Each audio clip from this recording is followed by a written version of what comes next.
our panel. Today, we're going to discuss what is arguably most crucial topic in sports business, in any business for that matter, how to generate and grow revenue. More specifically, we're going to focus on the sponsorships today. I have a personal interest.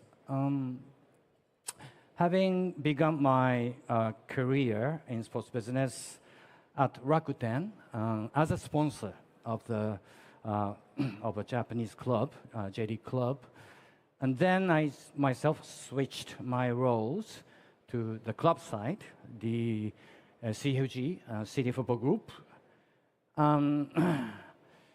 And having that personal experience, given my personal experience, I'm really excited to hear from all the panelists here about what they have worked to generate or increase the revenue from the sponsor, and also the challenges and difficulties they've encountered, and third, also the opportunities in the future they've seen. So let's get started, and kicking it off, let me ask first Pilar from the company, the global media company, Mediapro, and also from your vast experience in Asia. Please. Thank you. Okay, so first of all, thank you so much. Thank you to the World Football Summit team to invite me. It's an honor to be here with all my colleagues. Thank you for you to attend the panel, especially because it's the lunchtime. So thank you so much. I want to explain a little bit about Group Mediapro because we are a very huge company that we have different business units.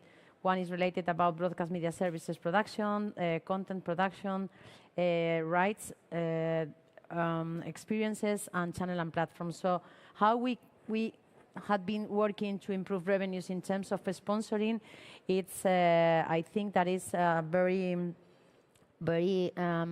specific way in our company because it's a very transversal between these different business units. So we have a specific company that is Mediapro Brands, that is focused on looking for brands budget, to be involved, especially because the football, because we have a very good experience. As you know, we are producing more than 15 football leagues. So our best case study from the last 5 years, I will say that it's the DVR.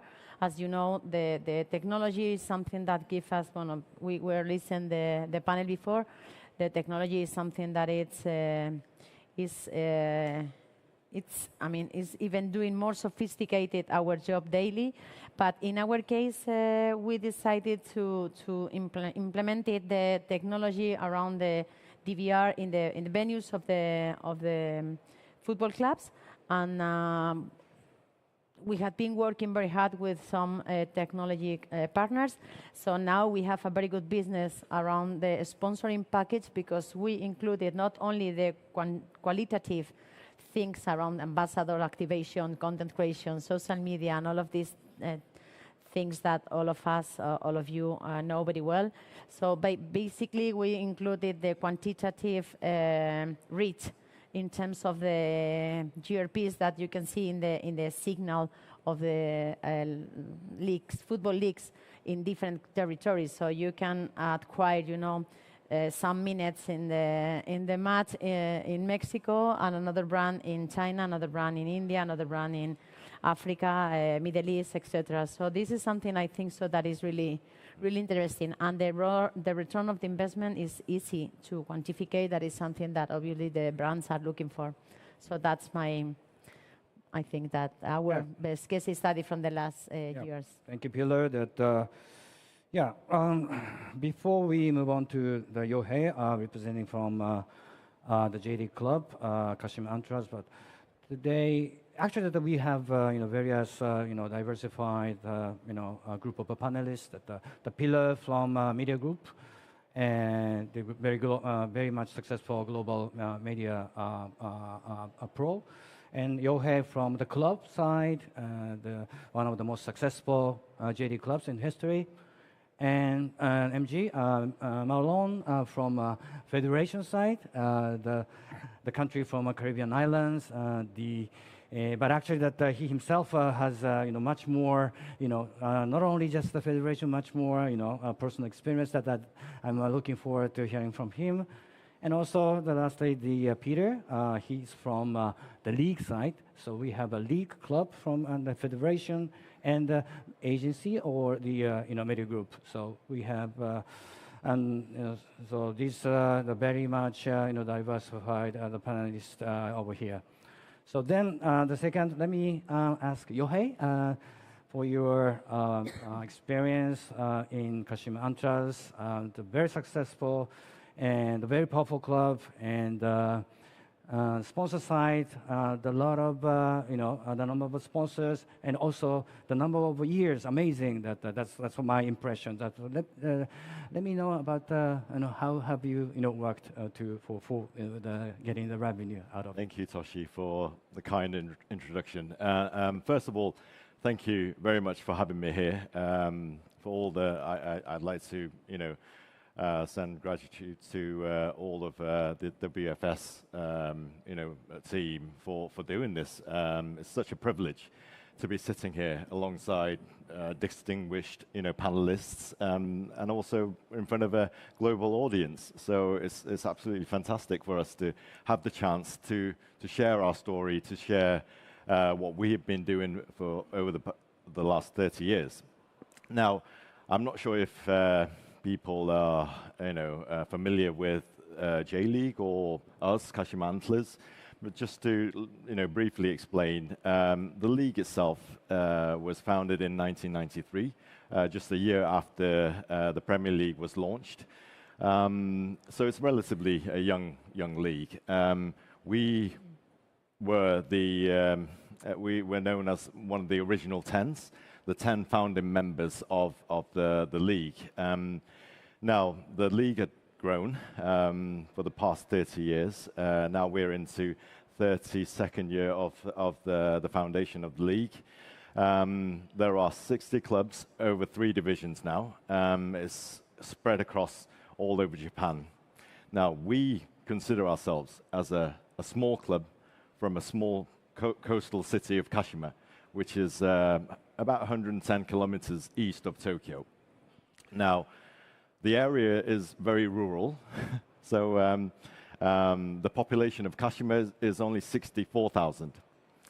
We have a stadium capacity of 40,000. Wow. So it's crazy. Last season, our average attendance was 23,000. So you can see that not all come from the local area, but almost a third of the population of the city visits us for our home games. Now, revenues from sponsorship, as you said, Toshi, is vital to us. It represents about 37% of our annual revenue, so it's a big chunk. For us, because we are rural and we're doing pretty well in terms of attendance, but compared to some of the clubs in J.League, where they are based in, say, Tokyo or Osaka, one of the biggest metropolises in the world, we are at a disadvantage. So we in terms of ticketing sales, we will always be behind them. So, but if you can be creative in your sponsorship deals, it can subsidize what we lack in. Now, our basic strategy in terms of sponsorship is that we want long-term relationship with the companies. We call them partners rather than sponsors because we'd like to be on equal terms with them. Secondly, we tailor-make all these sponsorship deals. Because no company is the same. it has to be aligned with you know, their pain, if you like. You know, there are reasons why they come knocking on our doors, or they sponsor us, because they have some kind of issues that they want to solve through football, and we believe we are a great vehicle in doing so. Let's see, these two are really important, and thirdly, we act as a business hub.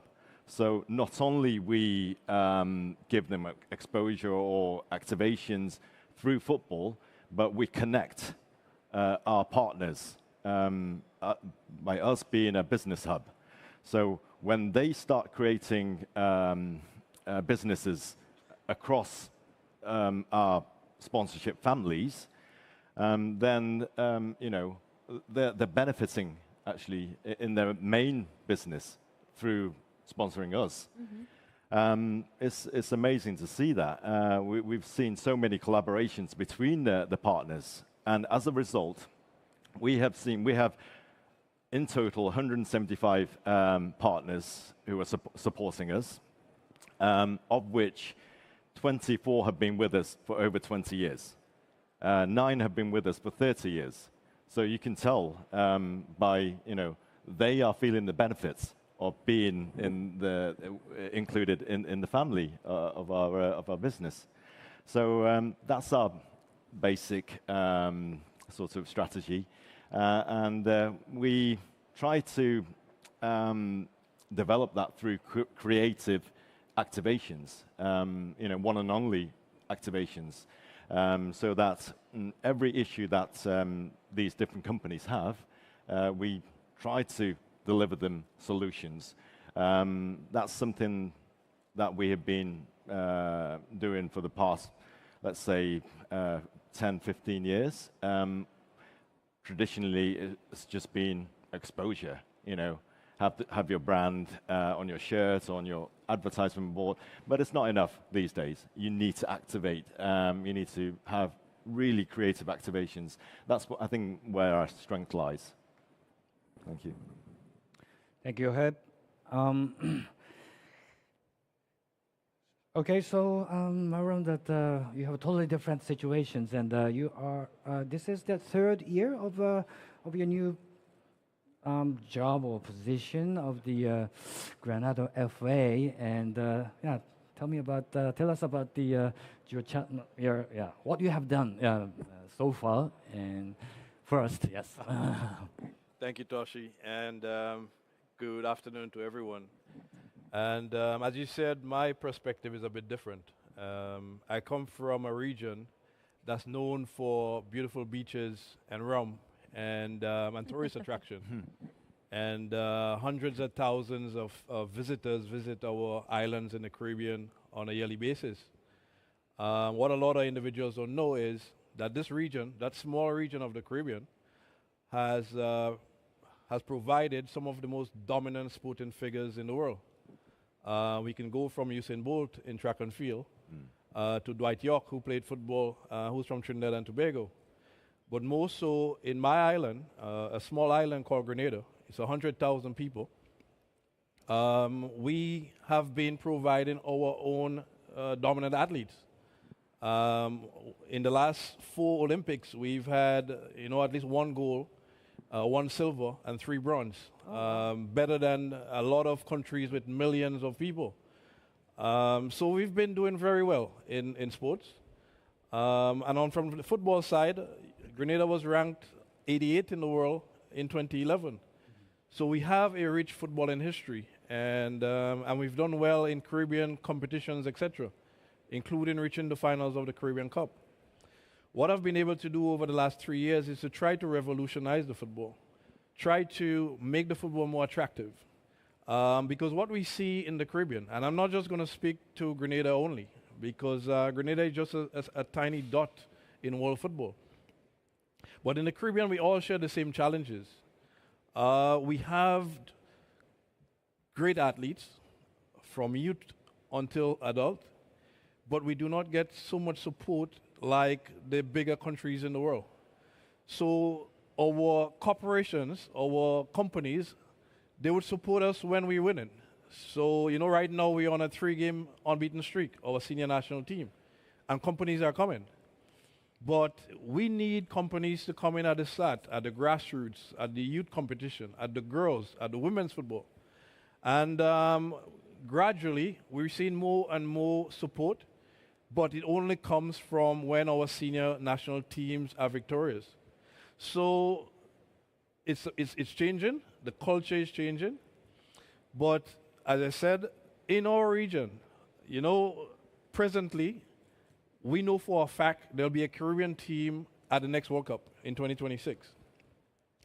And we know that because there is a group with only Caribbean teams. So whichever one wins automatically goes to the World Cup.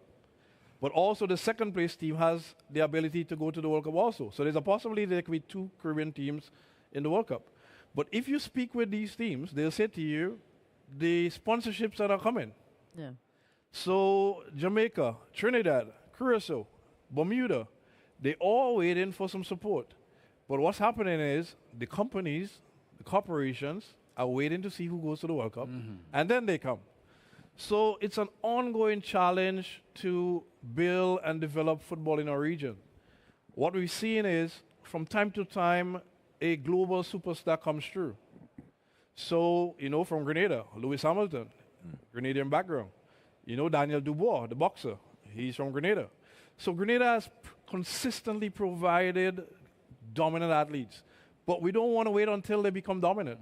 We need the support from corporate world, global corporations, to see Grenada. And, the excuse all the time is, you're a small economy. You don't have 100,000 people. So the return on investment may be minimal. But I think the approach has to be different. Companies, sponsors need to look at their investment and the results of the investment differently. Because when that one Grenadian kid becomes a world superstar, then you have a world market, not a Grenada market anymore. So instead of catering for the 100,000 people in Grenada and the 200 or 300,000 in the diaspora, you literally have a global ambassador who could represent your brand throughout the world. And we've been doing that. Kirani James won the London Olympics 400 meters. And 100,000 people, and we have a gold medalist. So we're going to continue to provide more and more athletes. But if the sponsorship comes at an earlier stage, instead of having 1 or 2 or 4, we're going to have 15 and 20. And we're going to be qualifying for the World Cup under 17 and under 20. And possibly even playing on the world stage in the World Cup with 100,000 people. So it's realistic. A lot of companies look at it like it's a lot of talk and it's a dream. But we've done it before in track and field. We've done it before in boxing. We've done it before in cricket. So we can do it again. But we need the support to come in at a very early stage, at grassroots, at youth development, girls football, women's football. Because, as I said to my affiliates every year, we have a unique opportunity to dominate women's football. In the Caribbean today, or in CONCACAF, there's USA, who's the most dominant, there's Canada. But if you look at the Caribbean, women's football is kind of like just evolving. So any country right now who puts some additional investment into women's football, you can have a World Cup team in the next 4 to 10 years. But the sponsorship, the support for grassroots, the support for coach education, for development must come and must come now. And I can guarantee you, if we get that kind of support, then you're going to see dominant Caribbean teams, not just in track and field, because we've been dominating track and field. The fastest man and the fastest woman in the world came from the Caribbean. Julian Alfred, who's from St. Lucia, was the fastest woman in the world at the last Olympics. And we've seen over the years that we've been dominating track and field. If we can dominate track and field, we can dominate football. So the investment must come, and it must come right now. Yeah, it looks very clear. And now I realize that, those names are very familiar, but yes, it reminds me that, yes, these guys are from your territories, yes. So, so to keep you waiting, that Peter, that you also, in charge of another emerging market in Cambodia as a representative of the league. Tell me about your, efforts, to date. Yes. Yeah, for sure. Thank you, Toshi-san, and thank you everyone for being here. Really appreciate it. So my name is Peter Koo. I'm actually Korean, as you can see my name.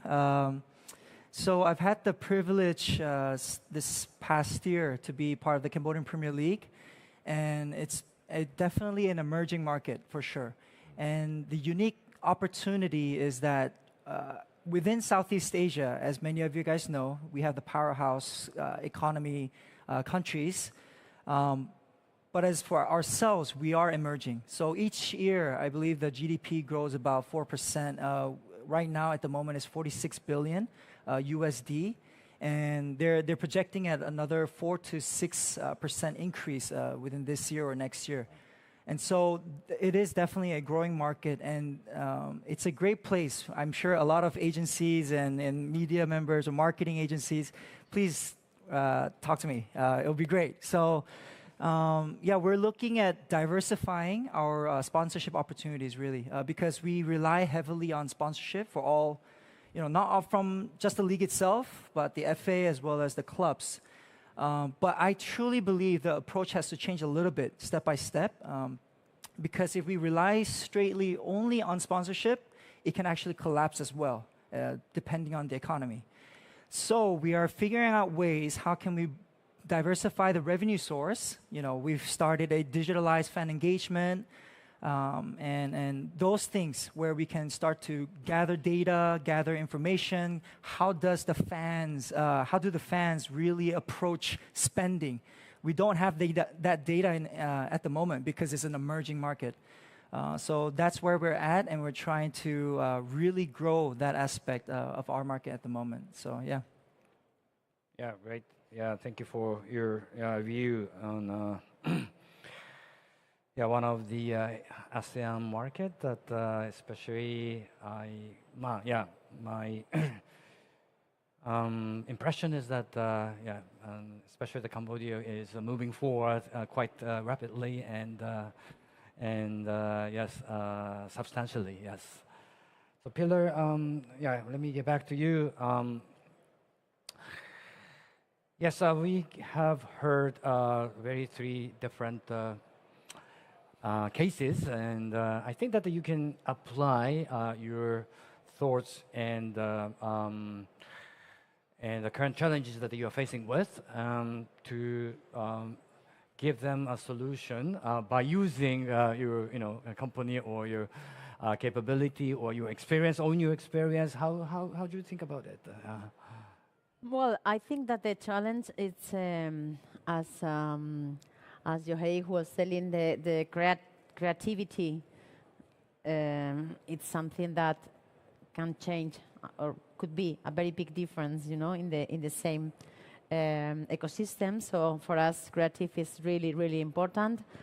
I think that the technology, speaking about immersive content, AR, and the fan and the consumer, it's asking for more always. So the experiences that we can offer, this type of mix of they want to attend, an event, but with an exhibition, but with interactive content, but they need to be part of the content inside. So this challenge, I think that is one of the most important, the experiences of the fan engagement.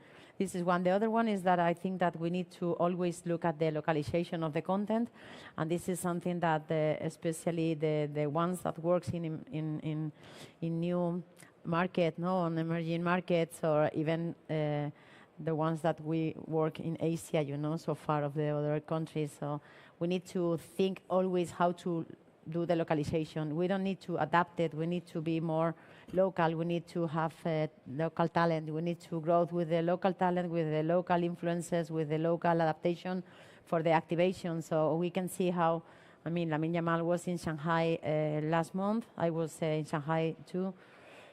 It was amazing, you can see also the difference, with the fan engagement when ambassador is there, having experiences with the brands, but in a very Chinese way, It's not a global advertising, that of course you have to do the global one, but you need to be very, very local. And I think that this is a very important challenge too. Yeah, thank you. That I I cannot just choose which one of three guys that next to say something, but yeah, using the technology, of course, the definitely the differentiate, could able to differentiate the power of football or power of a sponsorship, and you guys have in different stages. But it seems that Yohei, your club is very much successful, and maybe you don't need anything else, but still you have to do. You have an appetite to do something more. Cool. And also that thinking about the European company is such a technology-oriented company, Mercari. How would you deal with this new way to differentiate the benefit for the sponsors? Okay, so the question is technologies and sponsorship. Yeah. Right? Yeah. It's very important, very, very important. It could be very useful. You have to know yourself first. So you have to know your assets. What kind of fans you have. Your fan profile is really important when you're pitching for a sponsorship to a company, because that certain element of our fans or characteristics of our fans could be really important to what they want to do, or what something that they might be able to work on.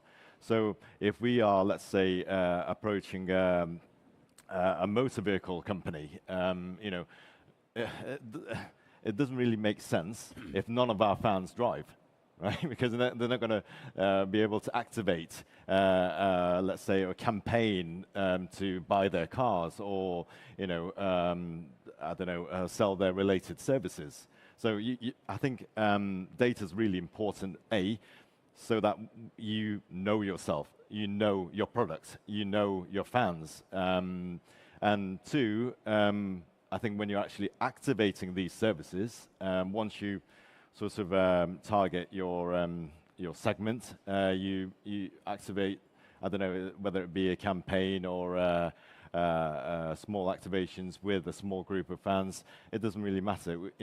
We use data so that objectively we keep track of the results. So we can go back to our partners and say, hey, this is the result. We got these numbers for you, which is, I don't know, maybe higher than expectations. So maybe if we keep exceeding these expectations, perhaps when we are renewing the contract, that we can ask for a higher fee. So all these, I think, giving them objective facts are really important. Talking in numbers and facts are just a vital part of our sponsorship business nowadays.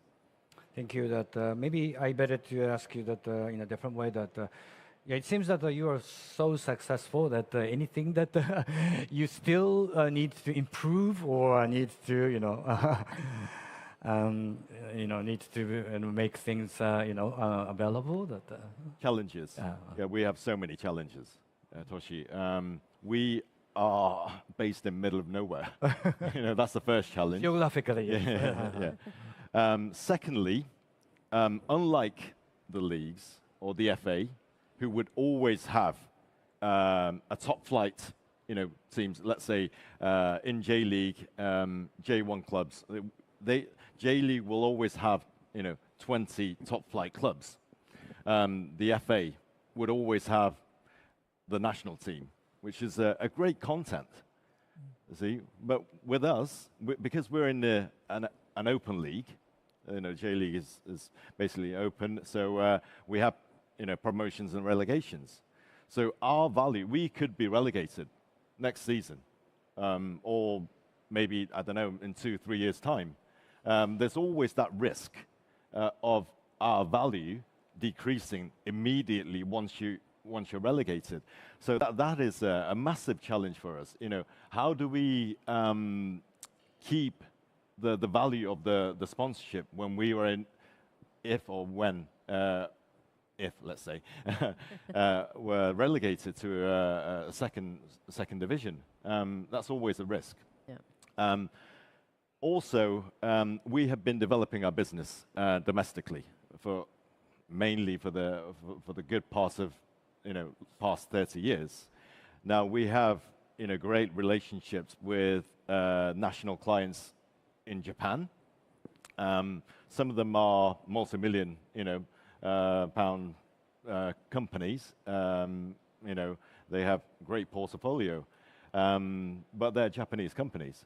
See, we want to expand our brand to abroad so that we can attract companies from overseas who might be in need to break into a Japanese market. We could be a great vehicle, but we lack in experience in that.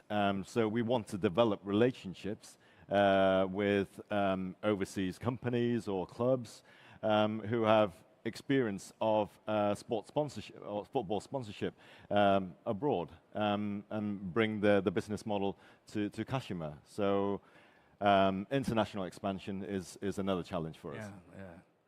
Yeah, even though it's a very little chances to your club get relegated, but I know your point that try to create the value, not just rely on the pitch performance. Sure. And yes, the international market. That I myself really want your club to lead the Japanese market, the club to open up the new frontier. Yes. Thank you. Thank you. And Marlon, that you already pointed out that what you need, exactly what you need for your country and for your market. And is there any plan that how to tackle with this? Try to get more investment in the early stage. I think for us, and as I said earlier, our challenge will always be our size. And I think for companies, understanding the value of investment is important.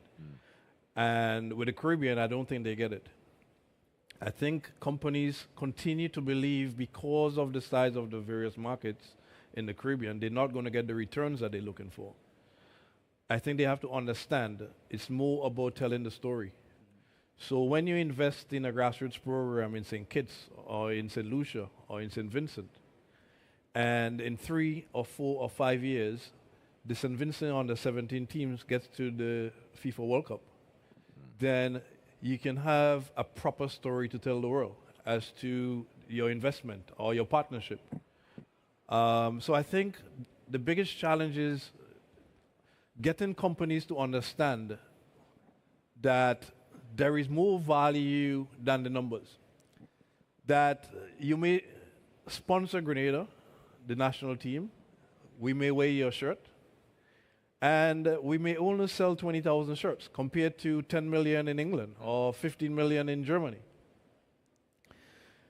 But when we get that global superstar that plays at the Man United like Dwight York, or when we get a Lewis Hamilton who drives Formula One and the whole world knows him, or when we have a Daniel Dubois who recently was probably one of the best boxers in the world, then you know that your brand goes further than Grenada.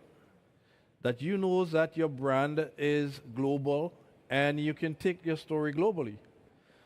So we need to continue to have these conversations with sponsors.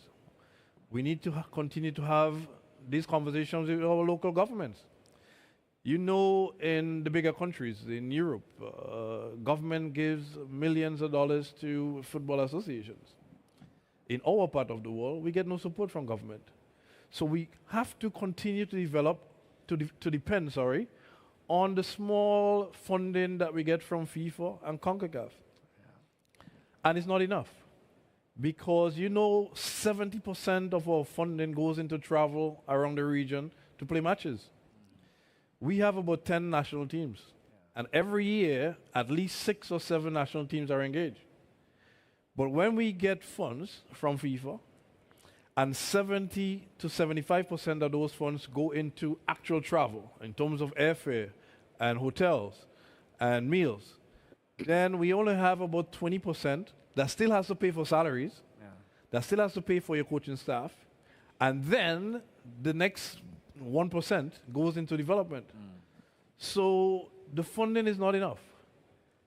So it's critical that corporations around the world take a closer look, a better look at the region, at the Caribbean, and understand its untapped potential. Because there is so much value in the Caribbean, so much value. 2 years ago, nobody knew about St. Lucia in sports.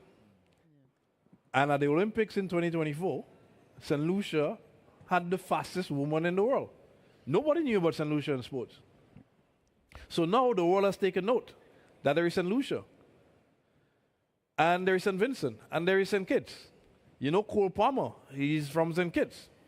So the world, you know Reece James, the captain of Chelsea, his background is from Grenada. Lauren James, her background is from Grenada. So if we take a closer look at the region, you would see how many dominant athletes are coming from that region. And if you invest now, if you understand the value of your investment, you'll realize that the return on investment will be tenfold. And that is a story we continue to tell our sponsors. That is the conversation we continue to have with our government, our governments around the region, and with companies around the region. Because if you look at our Caribbean, there is so many companies that are making millions and millions of dollars from us. But the question is, why are they not putting it back in the people? The ones who are utilizing the products, the ones who are standing by your product. Why are we not seeing more investment in sports? Because, you know, the greatest moments in the history of the Caribbean has all been around sports. In some other parts of the world, the greater moments are probably somebody won a war, or somebody went to space, or somebody built a spaceship. And these are great moments in these parts of the world. In our side of the world, every great moment, whether it's St. Lucia or St. Kitts or Antigua or British Virgin Islands, the greatest moment in every country in the Caribbean has all been around sports and the success of our athletes. So if we continue to sell that and companies begin to buy into it, we're going to get more and more dominant athletes, more and more dominant teams, and you will see the Caribbean differently, not just about sun and sea and fun and rum, but you'll see it as a special place with special athletes and dominant teams coming out from the region. Yeah, thank you, Marlon. Such a powerful, the delivery. Former national player, as a former national player, and also as a coach, and also the manager. Wow, such a multiple roles that you have been. Yes, thank you very much for your delivery. Yeah. And yeah, Peter, that I think that you have established or rebranded the league just like in 2022. Is that correct? Just a couple of years ago, right? Yeah. And combining 12 clubs as a Premier League division. Yeah. So how to team up with the clubs and as a league to tackle with any difficulties that you are facing with. Let's see. So our FA and the league, so basically our league, we became a company in 2021 officially under the title legally. And we have 11 professional football clubs in our top division. So we don't have a second division at the moment. We only have our first division. And it's been great because it's quality control time. That's how I see it. We hope to bring back the second division in the future based on our budget. But currently, the way that we've been functioning, I think this is something that some other leagues that have been advising to me is let's listen to the clubs. What are their needs? What are some structures that we really need to implement? And that goes back to some sponsorship aspects, some competition aspects. But yeah, that part where we meet together and talk about some challenges that we face, it has been a great space for us because sometimes we can be very direct on we need to do it this way, this way, this way. But as many of you guys understand, it also depends on the economy and the culture of the people, the culture of the clubs, the culture of the league itself. And we've had to adapt a lot of aspects. So yeah, the league, it's been rising tremendously. And that's not just my opinion. I think fans see it the same way.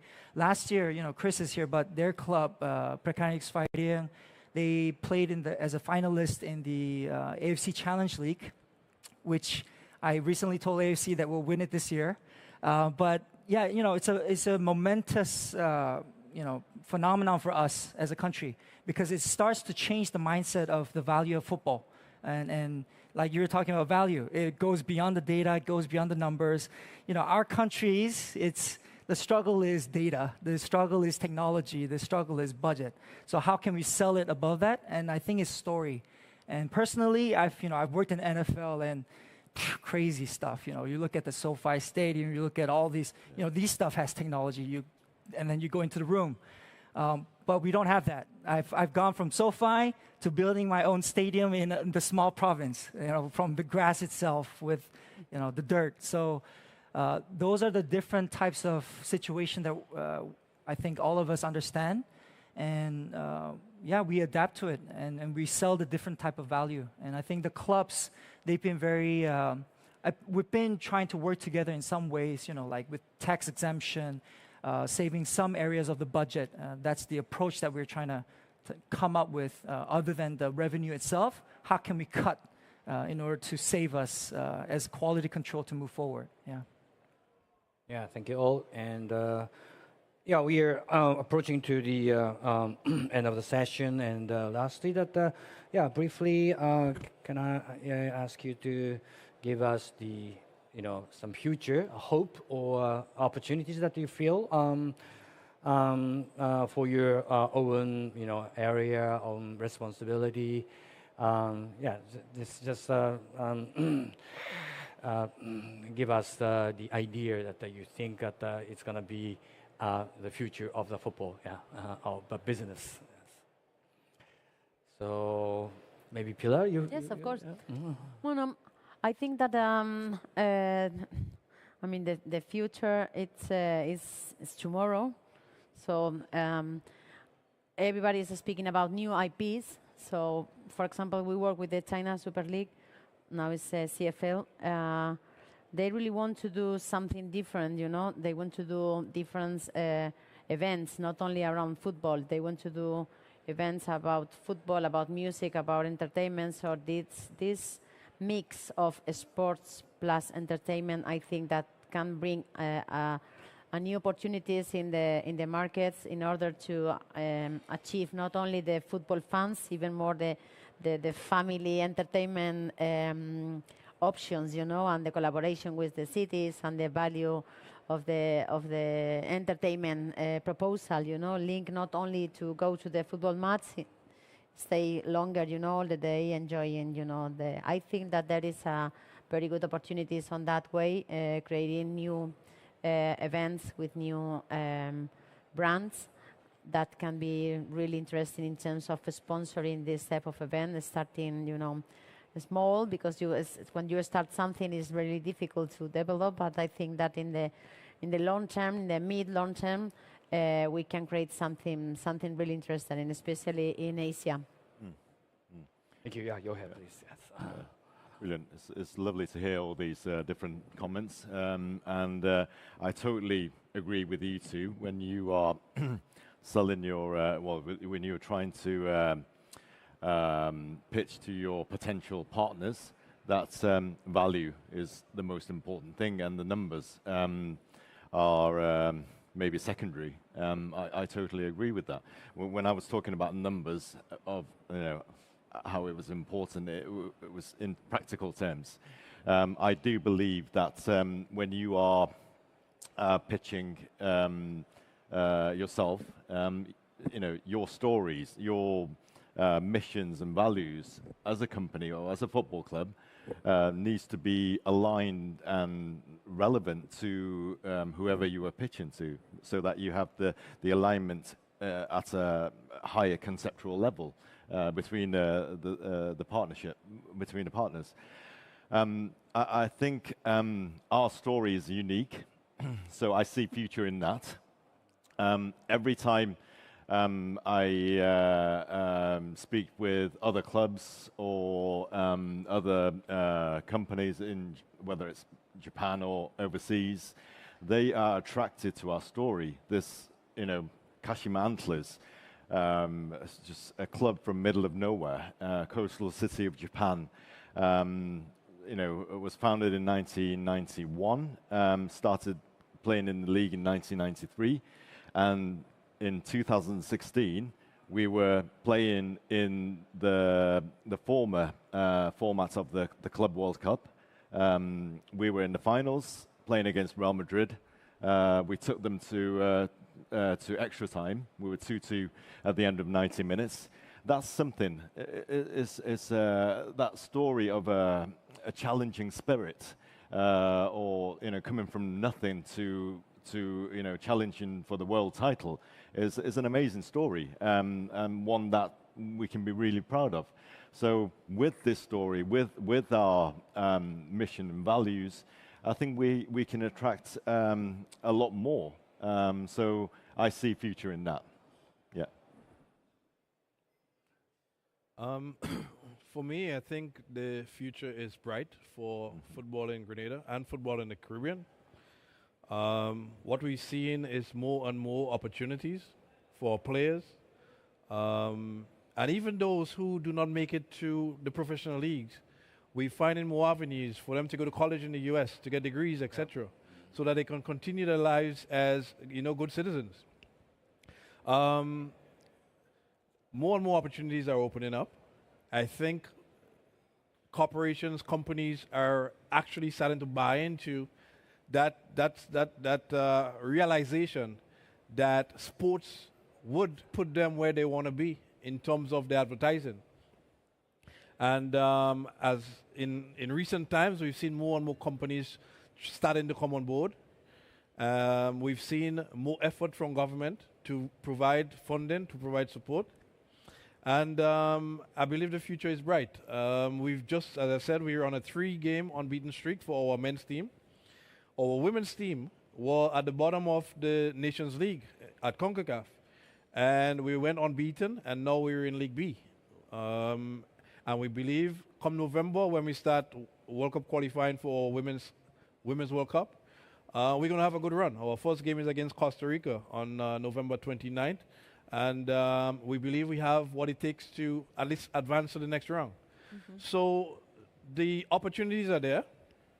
Opportunities like this for me to express and to share what's happening with football in the Caribbean, I think also puts us in a good place so the world can see and hear and learn as to the potential and the possibilities for investment in Caribbean football.